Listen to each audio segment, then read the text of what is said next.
Kanyang range ay nasa 300,000, 7,991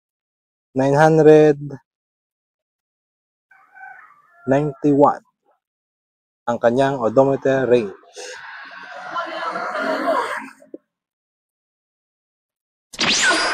So, ito nga palang Honda Wave R 125 kung saan ito ay isa sa mga pinaka-common na motor sa Pilipinas at masabi nating reliable ito kasi subok na talaga sa ating bansa at sa marami pang ibang bansa ang brand ng Honda. At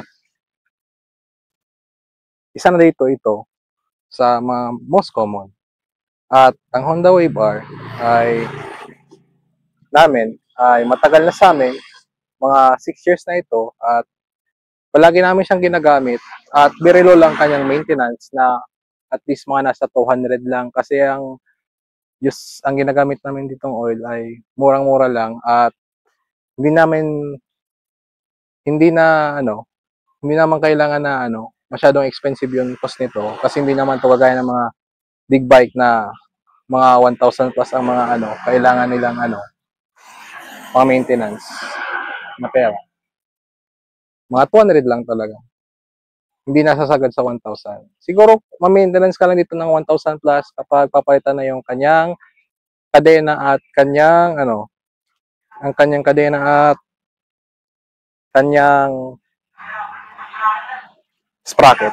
Yun lang ang may pinaka magastos dito nakita ko sa motor na ito. Kanyang fuel consumption kung saan ang range nito ay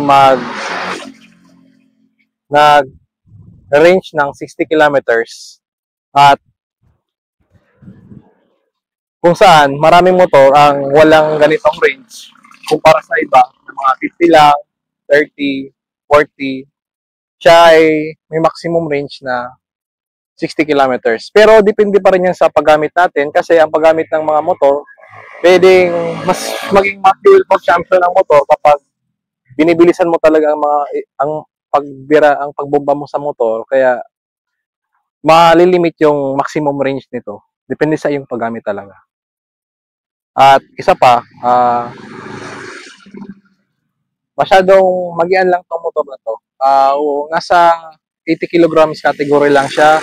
At hindi siya kagaya ng mga ibang motor na nasa 100 at 120.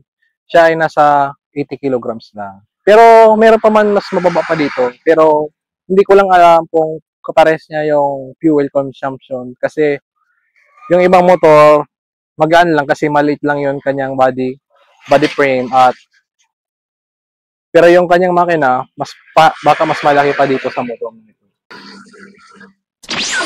So, ang kanyang cons, siguro yung kanyang bumbilya dito sa harapan, medyo palagi talaga yung nasisira at may problema siguro sa di naman sa sinasabi kong hindi maganda yung quality ng pagkagagawa, kundi kapag luma na siguro ang motor, yung mga circuits kasi parang kailangan ng palitan at medyo makapagastos tayo doon at hindi ko pa yung nagagawa sa motor na ito and nag-recommend yung aking yung kaibigan kong yung kaibigan ko sa motor shop na kung pwede daw i-LED ko na to at hindi ko pa alam ang buong cost pero I will try to ask na lang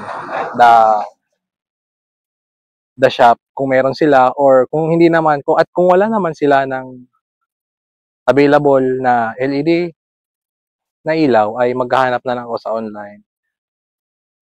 At yun lang po ang ating pag-review dito sa Honda Wave R. At if kung may any suggestions kayo na pwede ko pang i-review at gusto nyo ipa-review sa akin, gagawin ko yan within time na available ako syempre.